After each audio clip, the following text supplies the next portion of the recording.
and we'll be off and running. Just a quick housekeeping item. Kristen, if you would please, we'd like to have you hit the record. And by the way, there's the disclaimer for everyone that we will be recording this and we will be responding back and forth to the questions as they come in. And thank you again for joining us this afternoon or this morning, depending on where you are, because we do have folks from across the country joining us today. Dr. Brad Weiner, as well as Amanda Scott, will be serving as our folks of expertise as we move forward, and all will be good going forward. So with that, let's get ourselves started. A couple of housekeeping items that I mentioned earlier to the folks that joined us.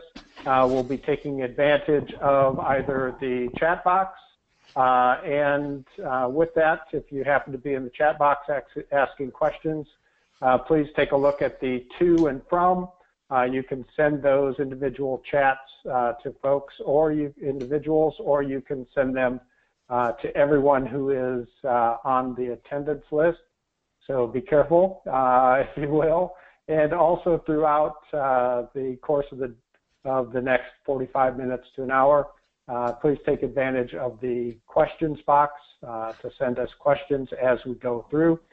We will field those questions as they come in, so we appreciate your taking advantage of that. So let's get things started. And Brad, if you would, let's advance our slides, and I'll do a little tee up for the social media. So if you want to reach out and tweet and retweet for us, you can use hashtag FinAidPredict. Okay, you'll see it in the lower left-hand corner. That's hashtag FinAidPredict, and also at Capture Higher Ed. We certainly appreciate all of the tweets and following that we have. And again, questions, please use the capability that we have either via chat or through our question capability on the GoToMeeting control panel, which should be on the right-hand side for you. Brad and Amanda, enough for the startup. Let's get things rolling. Great. Thank you so much, Larry. Good afternoon or morning, everyone. My name is Brad Weiner. I'll be one of your presenters today. And just a brief bit of information about me. I've spent about 15 years in the higher ed sector, working in a number of different areas. I've been everything from an admissions counselor, but I've also done a lot of work on the data side, specifically working with retention, financial aid, and institutional advancement, most recently in the Provost's office at the University of Minnesota. And my colleague for today, Amanda, where are you at?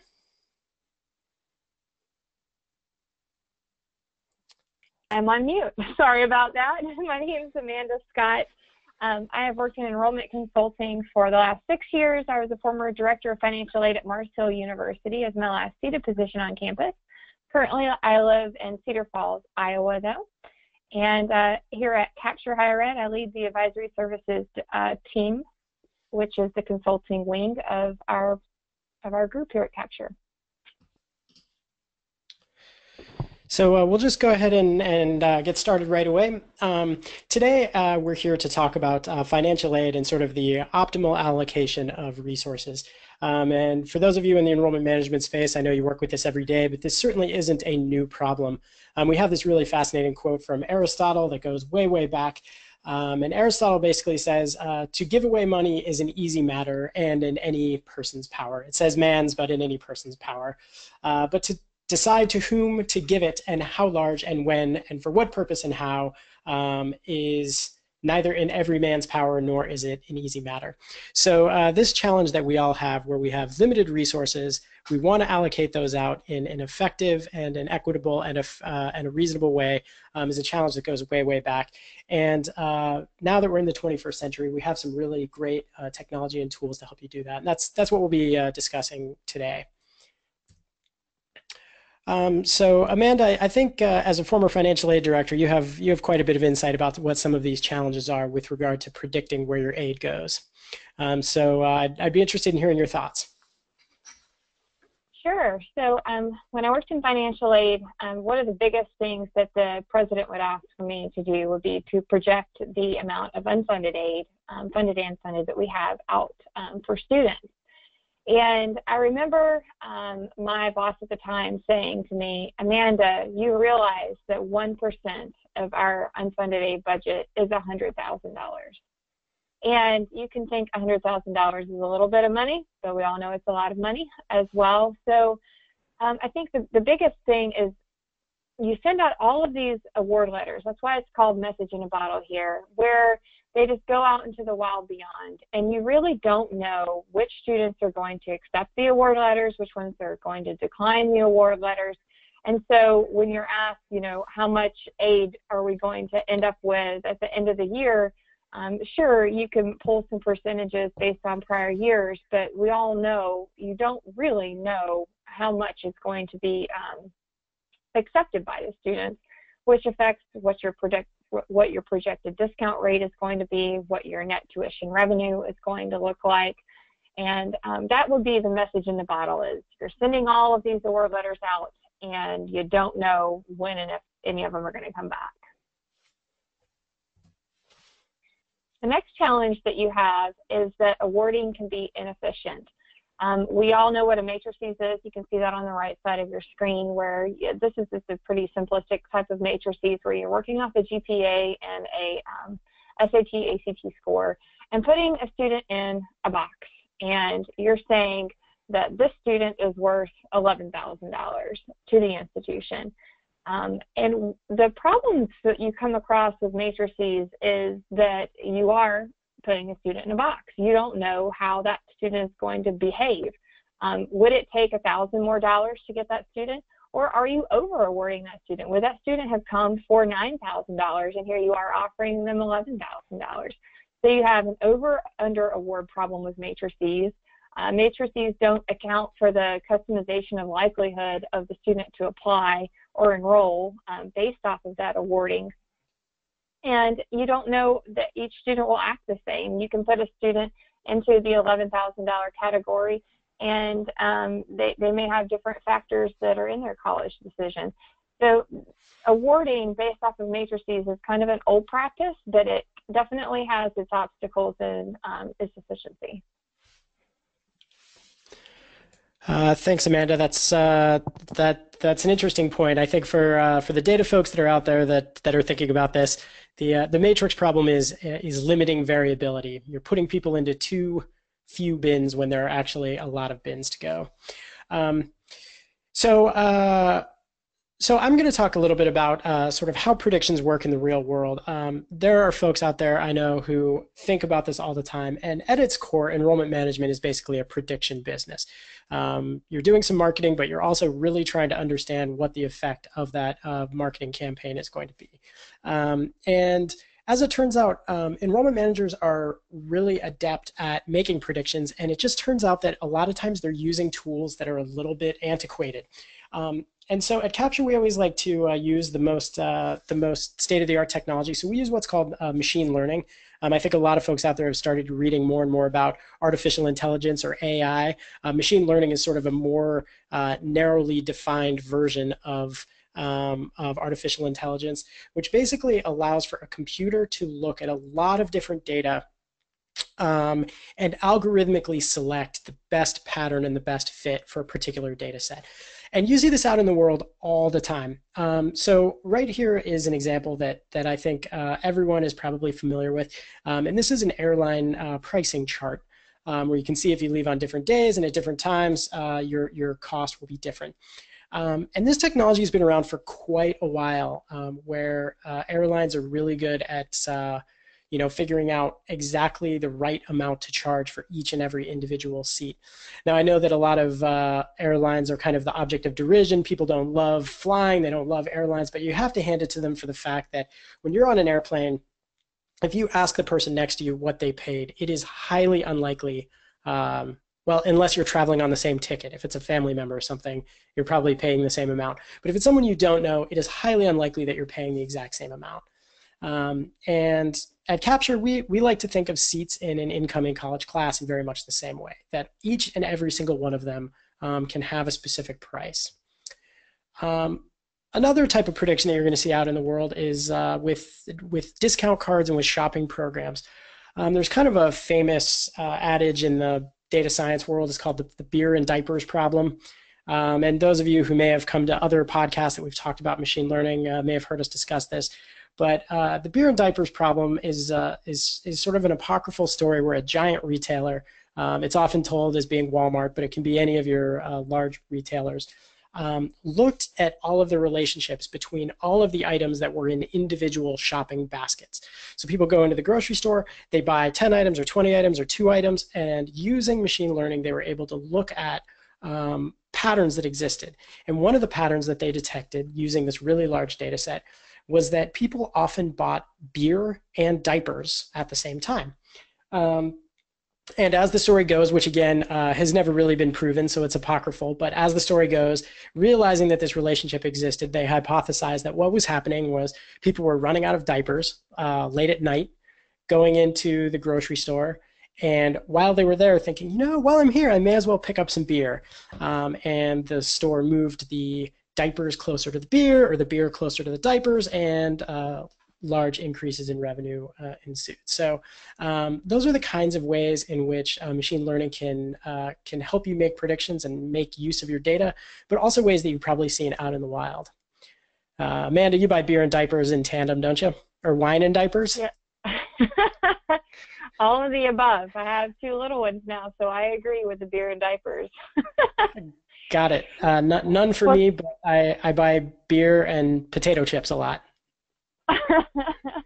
Well, thank you, Brad, for explaining. I think when I started working with Envision, that these real-world examples were really helpful for me to understand how machine learning works in a marketing setting. And so hopefully we'll teach you today how that works with financial aid as well.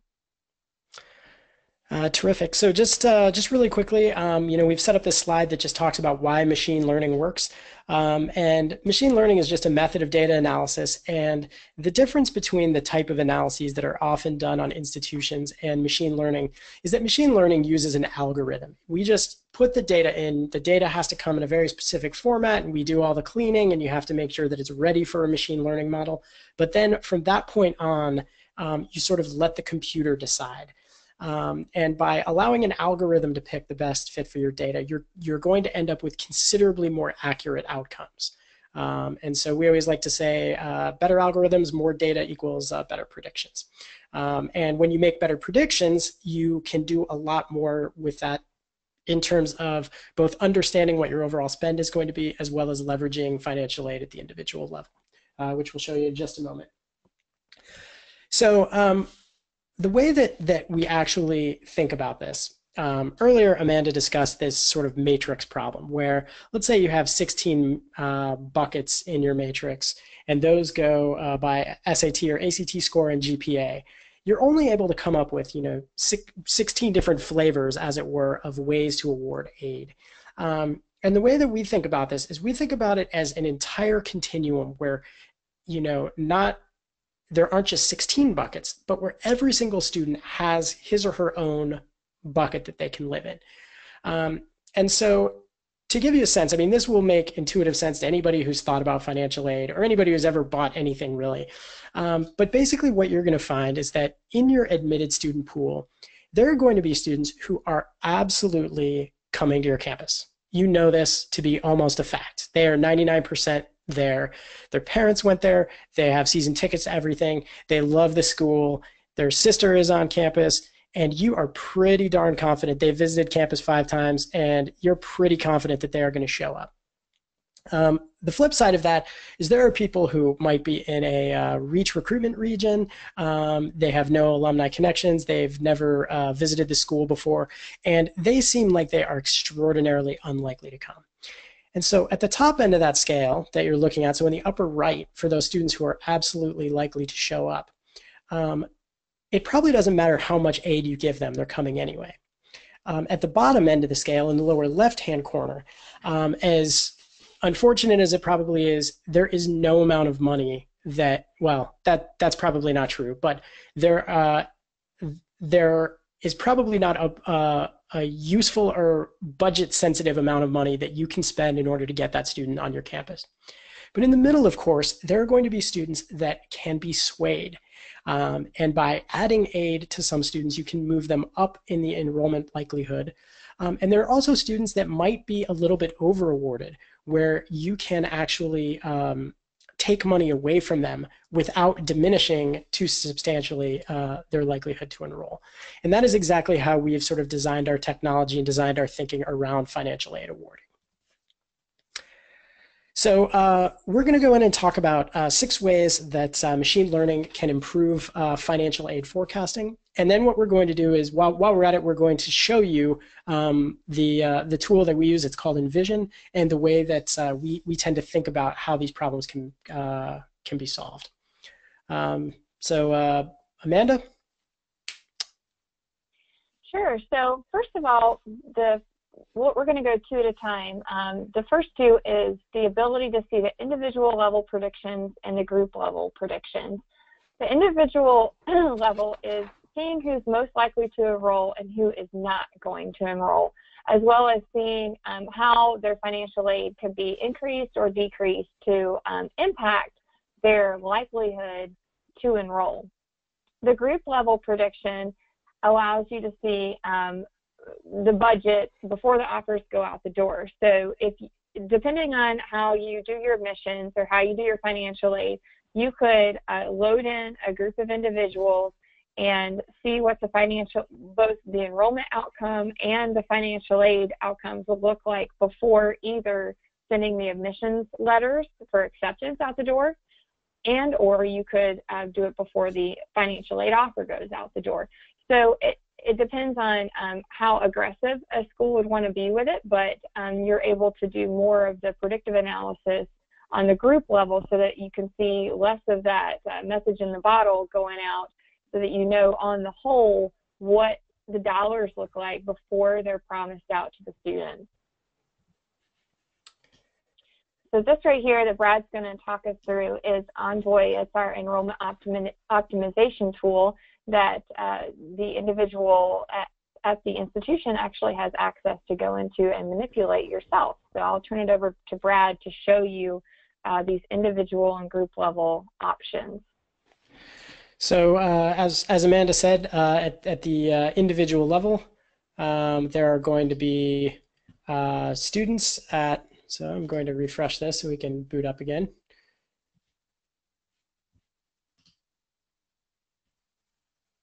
Here we go. And Brad, sorry, Brad, as you're booting up, we do have a question that came in. Terrific. As well. Go for it. Okay, and it may be relative to what you're going to be showing here. The question that came in is, how would this work with a college that strictly awards institutional aid based on financial need, as to the counter of just a campus that would be awarding on merit? Sure. So that's a terrific question, and the truth of the matter is that with this particular product, we don't make any sort of distinction between merit and need. We feel like that's very much an institutional decision. What we're able to predict for you is the total amount of institutional aid that you are interested in sending out the door. So aside from maybe a couple of institutions out there, and I mean the most rarefied of rarefied air, have absolutely no budget. They have a deal where if you make this or you make less than this, we will just pay for whatever. Those are pretty few and far between. And so my assumption is that pretty much everyone has a budget. And so the way that we would do that is you would send us a data set that has all of the students that you've admitted, and it would send it would include a variable that would be the amount of institutional aid that you're thinking about awarding that student. The institutional philosophy behind what goes into that number is totally up to you. You might have a need-based program that has whatever, $5 million in aid to go out, great. You might have an institutional award program that has $5 million in aid that goes out, and that $5 million is just going to students with the best SAT or ACT scores or some other merit-based program. In the view of the predictive model, it doesn't really matter. What we are going to be able to tell you, and so we can kind of show you this group prediction right now, and I can maybe make this a little bit bigger for folks, is that, so this is built on the data for Faux State. Faux State is a not very real university that exists in Louisville, Kentucky. It is a great school and we love it dearly, but this is manufactured data, so no one has to think that this is real data. But in the case of Faux State, as you can see right here, Faux State has admitted 4,042 students. Now, if these numbers seem out of scope or out of scale for your institution, just try and imagine yourself being in sort of this medium-sized, you know, private university that's in Louisville, Kentucky. So they've sent out 4,042 admitted students, and we're predicting that that will generate 1,015 enrollments for a yield of 25.1%. And they have also, as Amanda has alluded to, sent out $73.1 million of messages in bottles. Those went out the door, and Faux State, like almost every school out there, has a budget. And they are not wanting to make that, they're not wanting to exceed that budget, but they're also wanting to spend their money most efficiently. So we're telling them, look, you have a budget of, say, $25 million. Of that 73 that's gone out the door in messages in a bottle, we are estimating that $21,028,446 are going to come back. And there's some interactive tools right here. So if the goal for the aid expenditure, for instance, were 25,000,000, you can see over here there's a little bit of math, and that's showing that you still have a little bit of space left in your budget, $3.9 million. Did that answer the question?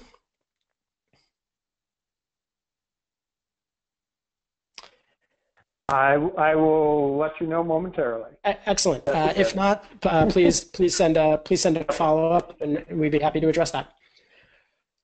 So we're kind of going in reverse order, but while we're here, we can talk about the second point that Amanda talked about, and that is exactly what we're discussing here, the group level predictions. And this gets you around the message in a bottle problem. With Faux State, we've told them, look, we're estimating you've gone out with 73 million, 21 million are actually going to be spent, and with a budget of 25 million, which is up here, I can shrink this down a little bit, you still have a little bit of space left in your budget. Now, as Amanda suggested, you can do this before you've sent the letters out the door. So let's say that you were thinking about sending out these admissions letters, these 4,000 admissions letters, but you absolutely have been told under no circumstances are you supposed to go over your budget. You can send us a hypothetical file with these 4,042 admits, and then what we would be able to do is say, look, you're still 3.9 million under, you're good to go, send out the letters, and maybe even send out some more. We also are able to produce, which is pretty sweet, some subgroup predictions. So these can be customized by school, but for here, you know, you see the same 1,015 predicted enrollments, but we've broken those out by gender, by income level, and by whether or not the student has, you know, self-reported as being a student of color or not. So that's kind of the group level side of it. The other point that's important that Amanda brought up, the first point, is that we can also produce individual level predictions. So we have this nifty map that allows you to zoom in to a particular place, and sort of zooms all over, which is crazy. But you can click on any one of these individual folks. This person here, who's from Kearney, Missouri. By the way, I say Missouri. Hopefully that's the right pronunciation. This student with this zip code has an enrollment probability of 21.6%. So that's how likely they are to show up. And the greener the student, the higher the probability. We also give you the option, if I scroll down and don't break this, we have the option, so you can see the individual data points down here. And then, of course, on a number of these screens, you're able to download these predictions. So if you download the predictions here, it pulls up a CSV file that we'll show you in just a minute that has these individual folks in there.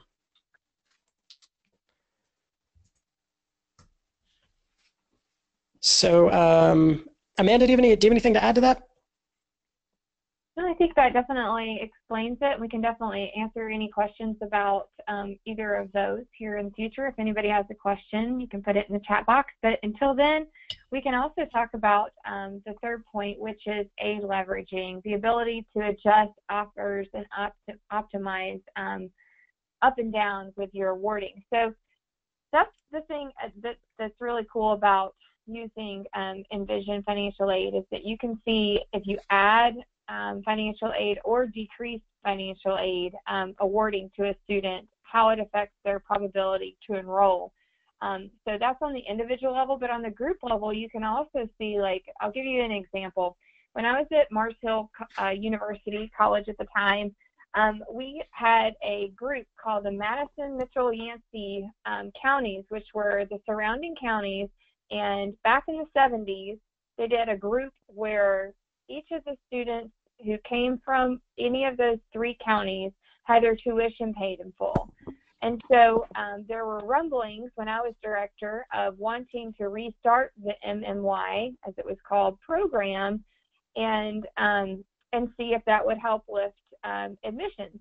But that would cause the message in the bottle problem, where you would have a large group of local students that you're providing full tuition out to, and not knowing, you know, what the net benefit or negative impact that would have on enrollment and your overall budget. So what this tool would have allowed me to do is to put in that specific group into the tool, and then I could have seen what that would do to my overall numbers, looking at the group of students that were already loaded in and each of their predictive metrics, and see with the scholarship increase what that would have done to not just the financial aid, but also your bottom line enrollment numbers. So that's kind of an example of how you're able to do aid leveraging within our tool, so that you can run different types of scenarios to see how it would impact. So to give a kind of a concrete example of how that would work,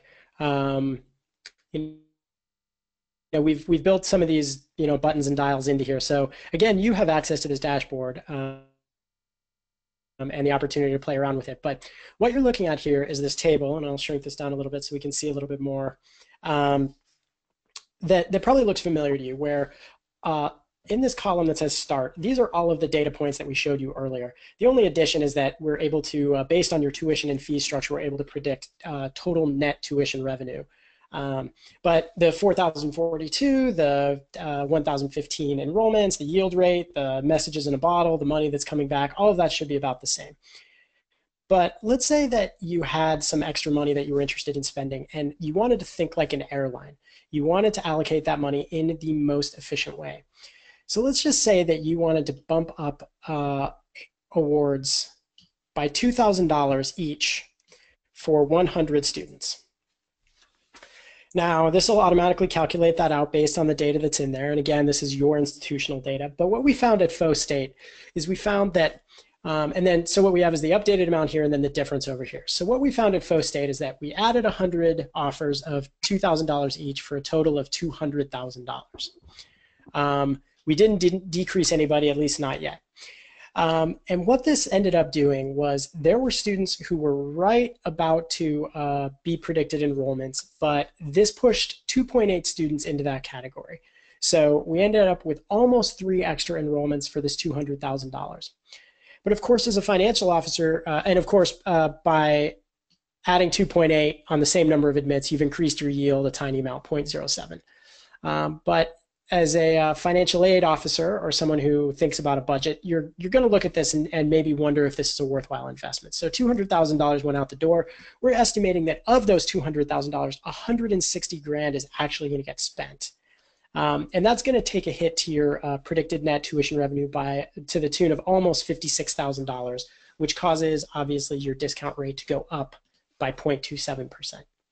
So we've run this experiment with a number of folks, and I tend to ask people, I tend to say, so you know, $160,000 net to bump up your yield by 0.7% and enroll 3 extra students. Amanda, what's your take on that? Is that a good investment or what? Yeah, sounds like it. Cool. I've heard all over the map. I think the best answer is it depends on the students. But overwhelmingly, we've kind of heard that that seems like an expensive proposition in order to get 3 extra students. But as we talked about earlier, there are probably some students that you would never detect in your matrix, but that you can detect here, who would still be very likely to come to your institution even if you decrease their amount. So let's go in the opposite direction and take $2,000 away from 100 students as well. Now, you've got to remember this is in a scenario building situation. This is obviously before the letters go out the door. No one would advocate or be in favor of literally taking money away from students. This would be a way to adjust and see before you actually send the awards out. So the situation you end up with here is totally different now. You have sent 100 increases out, but you've also done 100 decreases. You've spent $200,000 more, but you spent $200,000 less. So you're absolutely at net zero. But here's where it gets really interesting. Simply by allocating money in the most efficient way, this is netted an extra 2 students, which is just basically 1 student shy of what you had earlier. The extra 2 students cause your yield rate to go up. The amount that went out the door is no different than before because you added and you took away. But the fun part is that the total amount that you're expected to spend goes down by $45,817. And that, by virtue of this number going down, this number goes up, which means your net tuition revenue goes up by $116,000 and your discount rate is estimated to go down. And so I think a lot of folks out there, we've heard, from a lot of folks that there's, a board comes in and they say, we want to grow our class or we want to improve our class, spend what it takes. And that goes on for 3 or 4 years, and then another board comes in or another leadership structure comes in and they say, our budget is looking too high, we're discounting too much, we need to go into sort of financial retrenchment mode, and you spend less but you get less. And we hear from a lot of folks that you have 2 choices. You can either spend or you can not spend. You can either grow or you can either not grow. And our argument is that by using really modern technology and by using good predictive software, you can do both. You can allocate efficiently and both get more by spending less. So Amanda, what do you think of that? I definitely think that it's something that I wish that I had had when I was in the seat, so that I could have, you never want to say played with the numbers, but played with the numbers so that you can see how it will look at the end of the day if you tried things differently. Because that's the biggest fear is, well, if we go and change it, then what? Then what would happen? Absolutely. I agree with you wholeheartedly. Again, you'll notice that there's these buttons here where you can download the data, which we'll show you in just a minute. So Amanda, let's keep going through these benefits. Sure. These number 4 and number 5 we've talked about quite a bit. The ability to iterate regularly and rapidly, as well as you being in control. With iterations, it depends on the type of institution that you're at, how you do your both your acceptance decisions and your financial aid decisions and award letters. So, for instance, if you're working with us with Envision and you want to be able to do weekly admissions, scoring on students most likely to enroll during a heavy decision period, like just for a couple of months or a couple of weeks, then we can iterate those results for you quickly over that period of time. But if you're a school that has like rolling admissions, you might want to stagger that out more. So it really depends on the type of school and the timing. We put together a specific to the institution plan on what works for iterations in terms of knowing when we should update data to be able to tell you when new batches of data are imported, what their predictive levels are for each of those students, both for the enrollment modeling as well as financial aid modeling. So that's what the iterating regularly and rapidly looks like. And being in control means that you have access to the tool that we've been talking about. You have the ability to work with it yourself. Yeah, absolutely. So iterations, by the way, is just Capture's word for rescoring, the model. So we build this model for you, and then anytime you send us a new batch of students, we can rescore it. So this number right here, we just did one iteration for Faux State. They haven't gotten us new data yet, which isn't surprising since they're a fake university. But let's say that they admitted a batch of students on October 1st and they wanted to see what the prediction was, and then they admitted a batch of students on October 15th. That would show up as iteration 2. It would get a new label here, and then you could go through and look at all of the different iterations. The other thing is that Amanda has alluded to is that you don't only need to iterate your entire class. You can send an iteration of any specific subset of the class, theoretically down to a single student. So one of the things that we hear a lot is like, oh, we have this residence hall, and the residence hall is for honor students only, and that is not only broken out by gender, but we can only have 40 students total in this residence hall. You could send us all of the students that you're thinking about admitting for that residence hall, and in these group predictions, which we can refresh and go back. For the group predictions, what you would have is the number of admitted students might be, whatever, 100. We would predict that there are 30 students on that honors floor, and you could see it by gender, and that tiny little subset would have its own little prediction. So you don't need to just do all of your admitted students. You can do any combination or subset that you're thinking of. And then, of course, as Amanda alluded to or suggested, you have access to all of this different data. All of these buttons and dials and fun things, you get to log in with your own credentials, and you get to test out for yourself. Which sort of brings us... Yes, absolutely. Sorry, what's up, Louis? Brad, real quick, got a couple of questions that have come in. Awesome. Let's hear it.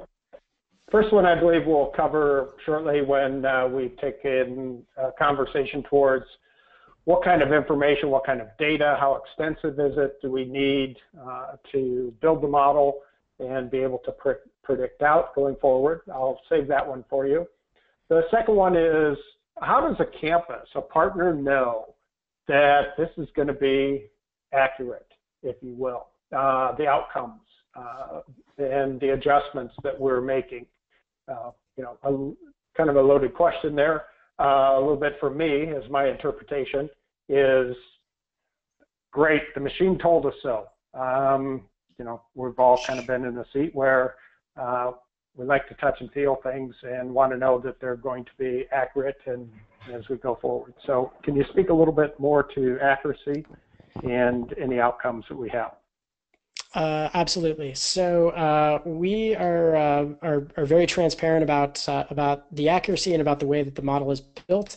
But we go through what's kind of industry standard. And when I say industry standard, that's not necessarily the case for higher ed. I'm saying industry standard in terms of banking, finance, advertising, marketing, technology industry. In terms of the way that we test our models, the way we specify our models, and the way that we test them for accuracy. So Capture's the only provider out there that's doing this for higher ed and using ensemble models. So the way that we're going to do this, the way that we test the accuracy is by breaking your data set into two pieces. And one of those pieces is called the training set, and one of those pieces is called the testing set. You can see those numbers listed right, or those listed right up here. And the way that this works is that we specify your model we build your model using the training set. And usually that's about 2/3 to 3/4 of the data that's provided to us.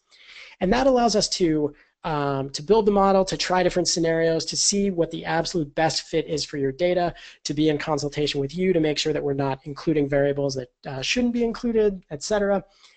But we're holding off that testing set. We are not going to use the model on a subset of your data. And by holding that data out, that gives us a little bit of a scrimmage. That gives us the opportunity to build your model and then test the model on data that the model has never seen before. And that prevents this problem that's called overfitting, which is a huge problem in the prediction space, where a lot of folks out there, they'll say, oh, this model looks awesome. This is the most accurate, best model you've ever seen. And the reason it's so accurate is that any model, any algorithm can fit to one set of data. But the question is whether it's fit too tightly to that set of data, and it won't be generalizable to another situation. So that's why you break it apart into two different sets. And then what we do is we tell you how accurate it was. So in this case, on the testing set, which you can see right here, we were 95.77% accurate. And what that means is that we are estimating that we would be 95% accurate on this data set on data that the model has never seen before. So we would estimate that it would be similar for future years where we don't know the outcome. So right now, you guys probably have a pretty good idea of what's happening in 2017, but in 2018, you have no idea. That's going to be the year that we're talking about. We also provide these other accuracy statistics, the root mean square error and the area under the curve. And there's a little explainer right here that you can pop open and read about those. Our data science team will also help you understand that. We show you a bunch of accuracy data here. We show you the distribution of all of the predictions, which this skewed distribution looks pretty good because most of the people are not going to enroll. And then we also break this out for you by decile. So we break your predictions into 10 bins, and then we see the actual yield on those. And the sign of a good model is if the 10th decile, the students who are most likely to enroll, are more likely than the 9th decile, which is true, and they're more likely than the 8th decile, which is true, and the 7th decile, and the 6th decile, and so on. So we've tested this in a number of ways, but the very, very short answer to your question is you know that it is accurate because we are going to show you those accuracy statistics ahead of time. And we're going to be very transparent about how accurate we're estimating the model will be on data that it hasn't seen yet. Thank you. No problem. Are there other questions, Larry? Not at this point. I know we'll get into data set requirements as we go forward. Yep, we sure will. So the last benefit that Amanda is going to address, I think, is for me the most important one. So Amanda, let's hear your thoughts on this. Sure. So the last is that you have access to the raw data, which comes with using the tool, but you can also have the exports that you can then put them into your CRM as well to append to your data files, showing you the likelihood to enroll, as well as any financial aid adjustments that you would like to append in as well. So I'm going to turn it to Brad to show you what that looks like as well. I think you have one of them pre-downloaded. Yep. So this is the and being able to look at each individual student, and then there you go. All right. So are you all looking at a data sheet? Yeah. Terrific. So this is my favorite part. Obviously, in case those of you out there can't tell, I love data and I like raw data. I'm never a fan of something where you can't get your own data out and use it and manipulate it in whatever way you want. So what this is here is these were downloaded from the map that we produced earlier. So when we zoomed in on that map, we grabbed sort of this part of looks like Tennessee and Kentucky and maybe a little bit of Missouri. And across the top, we have the unique ID, and that ID is whatever ID your team sent over to us. So by downloading this file, you can append this data to anything in your data set as long as that ID matches.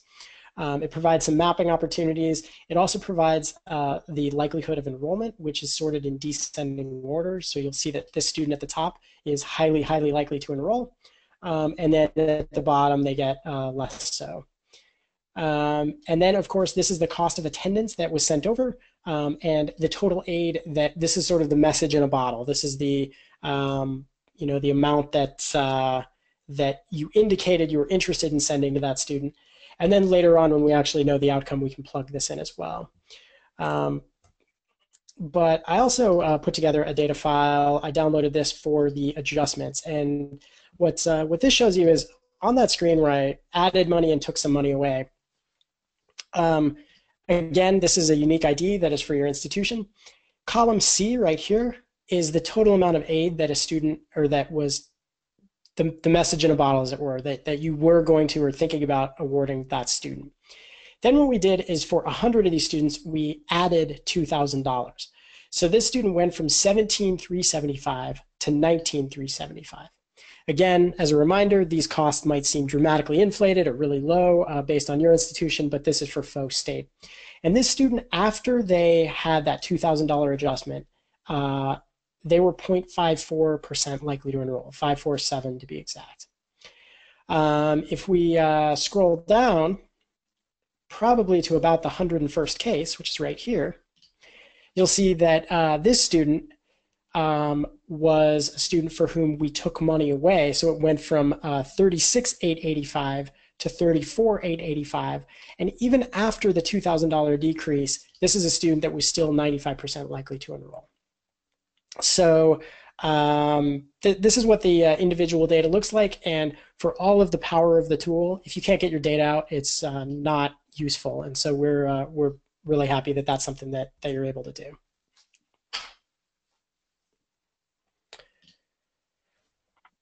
So at this point, I think we'll hang out and answer any questions that come through, or tap dance if that's your preference. So just as a reminder to reach us on the questions, and thank you very much for the questions submitted thus far. Whether you want to do that through the chat function or you would like to do that through the questions, we certainly appreciate those questions coming in, and we can hold for a moment and see if there are other questions. And again, thank you to those of you who have submitted questions thus far. We really appreciate it, and we can continue going forward, and we can pick up those questions as you're typing and as you're entering them along the way. Sorry, I'm gonna deviate just slightly, because being a person who formerly had a title of Director of Admissions and Financial Aid, both, as you imagine, I was a conflicted person when it came to early spring, and our awarding formulas had the pleasure of, I don't want to say carte blanche, but had a pretty sizable budget that 1 year later, the Board of Trustees said, this is your number, you will not exceed it. I had the pleasure of putting on my Director of Financial Aid hat and Director of Admissions hat and telling my president, we will not meet the enrollment objective. And my president said, that is not the issue, you have to stay within your financial aid budget. So as you can imagine, when I was putting my messages in the bottle that were 4 times to 5 times the size of my actual budget that I was being held accountable for, it was a very anxious spring. As predicted to the president, we did come in under budget, as I predicted, actually spot on budget for opening, and we were under enrolled by 40 students. So the Board of Trustees won in terms of the number of the number in terms of the financial aid budget that we were going to spend. However, overall, institutionally, we lost on net revenue. That was the one and only time that the Board of Trustees ever mandated anything at the financial aid budget level, because they soon understood the impact of us not being allowed to maximize our net revenue. So that's my vignette. Yes, I wish I would have had this tool long ago when I was doing awarding on a matrices basis, so I could go in and adjust individual awards based on their likelihood to attend, and it would have made my life so much easier. Also for appeals, we all have appeals that come in many cases, people asking for more money just because they can in many cases, trying to get $1 more, $1,000 more, $10,000 more, when in fact you know that they're 95% likely to attend your institution. It may have an impact on your willingness to make any adjustments upon appeal. So there is some benefit to being able to have that individual student information loaded into your CRM and available to you as you look at appeals. So let's move into next steps while people are typing questions and I adjust my bar. Okay, real quick here. Do we update our model every cycle? Question that came in. Yes, we do. We actually, because of the way that we specify models and through using the machine learning technology, we're probably the most agile company out there. So if there is a good reason to do it, like say, for instance, you don't have access to some data earlier in the year, but then you get it later on, we can actually rebuild and respecify your model within cycle. And there have been some very real situations where we've done that a couple of times, actually. But yes, absolutely. What we would do is at the beginning of any given year, we would ask for 3 to 5 years worth of data. We'll go over this in just a second. The most recent data being very helpful, and we would go through the entire process over and respecify your model. If everything is absolutely identical to the way it was the year before, and there are no changes, we would still want the most recent year, but we might, we might not need to go through the full conversation with the traffic light and the reporting and the back and forth. But yes, we basically assume that every year you're with us, you're starting from scratch, and we're going to rebuild your model. And secondary follow-up to that question, because it's applicable in this case, could this model be used for a specific population, i.e. adult students? If you're in a situation where you haven't made an award to these type of students in the past, a cohort level, if you will. Sure, that's a great question. It's one we get asked a lot. In order for a machine learning model to make good predictions, we are going to need a couple of years of consistent historical data. And as we like to say, we're really good at statistics, but we don't have a crystal ball. So we want to be cautious and not overpromise. If you have a couple of years of data, yeah, there is no reason to assume that we wouldn't be able to make these predictions on a specialized population. And for some institutions, we already have. But if this is a brand new initiative, you want to know how many students are going to show up for a new college. Your school just opened up a college of engineering, and it has not existed in the past. We probably wouldn't want to go there. Because we wouldn't be likely to be particularly accurate because we wouldn't have any historical information on which to base the predictions. Okay.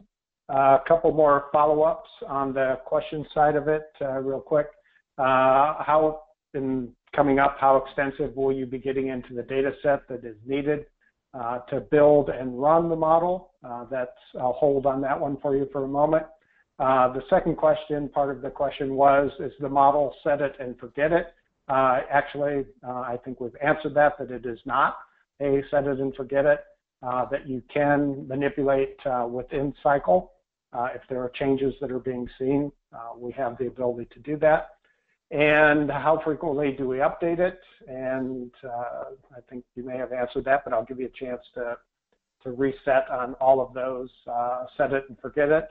Updating the model and the data set that we need. Sure. It is not set it and forget it. We're going to build your model and we're going to continue to monitor how the predictions are tracking along with sort of your institutional knowledge. If we need to re-specify the model, we can. And then, of course, we explained about iterations where you can rescore. And I mean, that is one of the superpowers of any predictive model is the ability to generate new predictions. And so if that's being lumped in with set it and forget it, absolutely not. We're going to rescore your data as often as it makes sense. Amanda talked about it a little bit earlier, and our advisory team, which Amanda heads up, will work with you to sort of figure out the best possible strategy. We have some institutions that kind of admit every 2 weeks and they just want to run their entire batch every 2 weeks. We also have had institutions that are highly selective and they have a very condensed period where they want to see a bunch of scenarios over a very short period of time, typically in like the late winter or the early spring. And so how often is really kind of up to you. And we have a bunch of different case studies and stories about different ways that different institutions have used it. Okay. Another follow-up question before we get into the cost question. If we award using grouped equity model, would capture assistant determining discount percentage specific to individual groups versus individual students? I'd be interested in maybe batting the ball around a little bit more on that. I'm not, to be honest, I'm not totally sure that I understand the question, but is the assumption what I'm guessing is that there are big buckets or big bins of students that all needed to be awarded in the same way. Um, and with iterations, we can take in whatever subset of your admitted group you want and show you the different scenarios based on that particular subset. So let's say that you did it by college and you had 4 different colleges. You could send us just the admits for one college and we could show you how that works.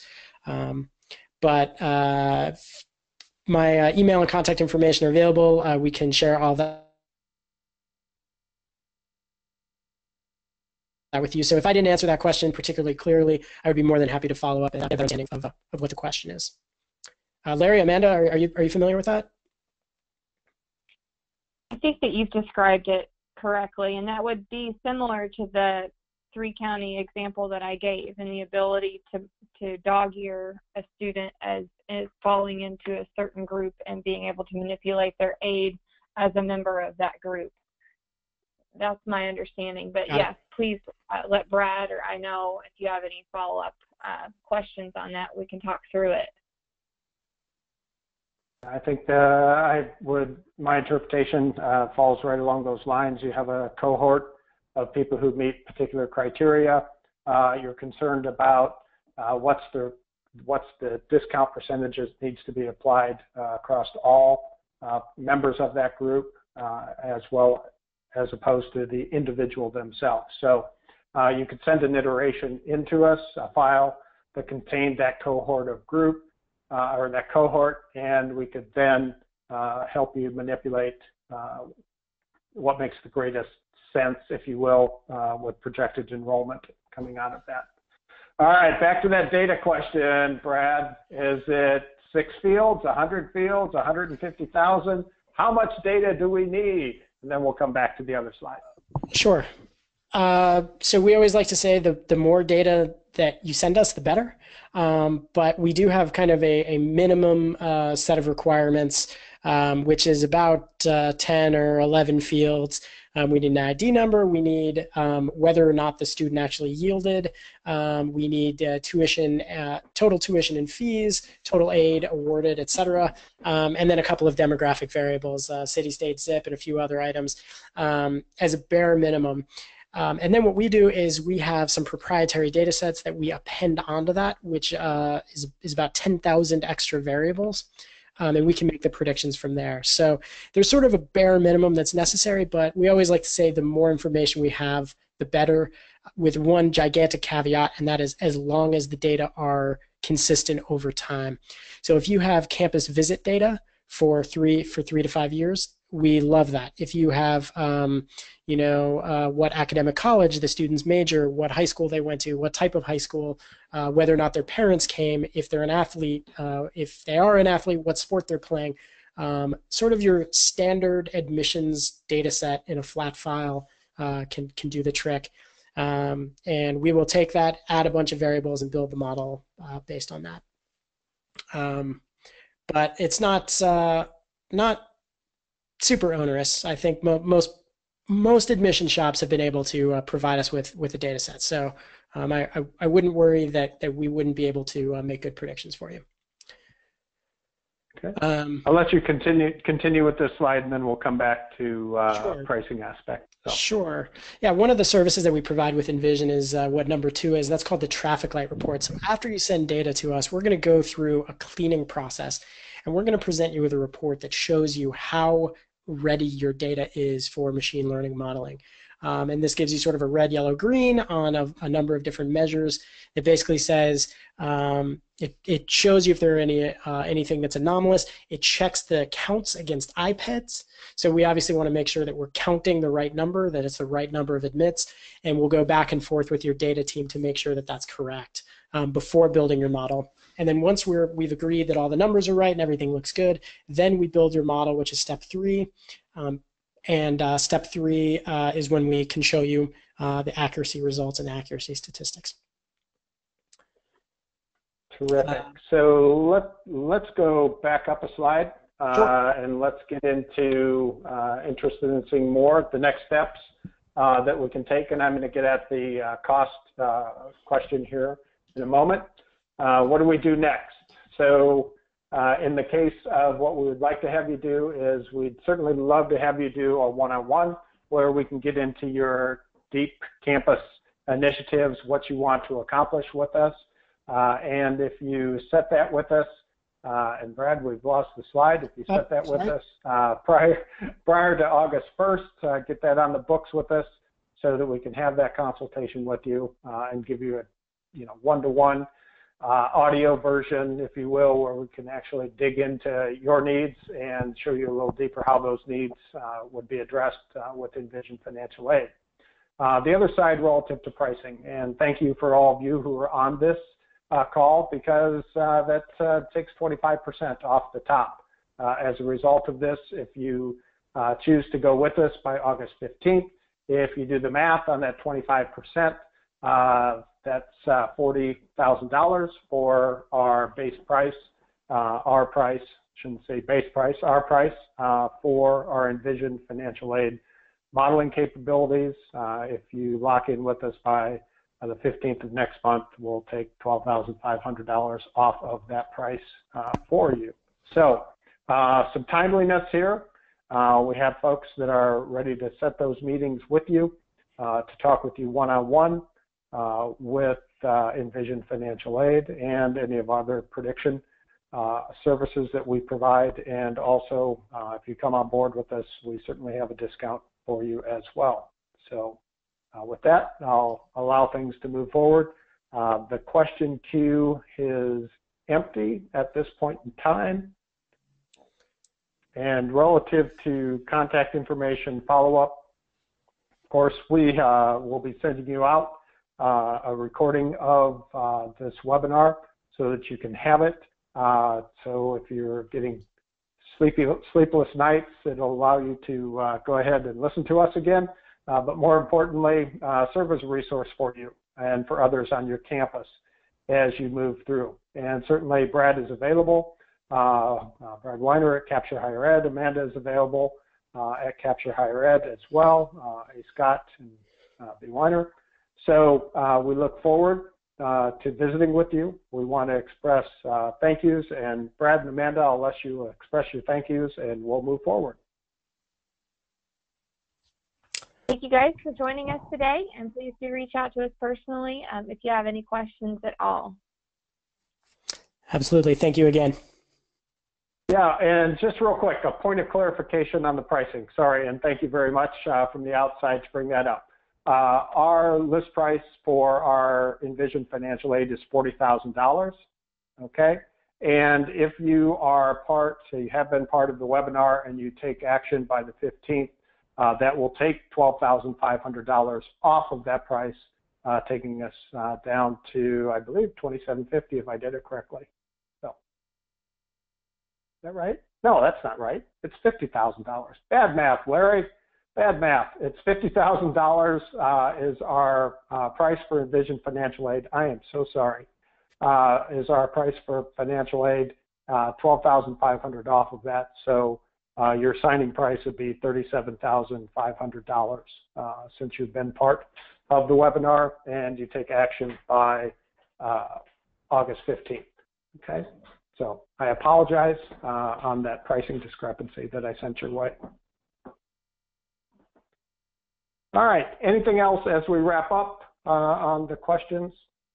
Is that a yearly price? Yes, that is an annual price for us with our financial aid services, Envision Financial Aid. So $50,000 less the $1,250 for $3,750 by August 15th. And you're leaving off a zero there, Larry. It's 37500.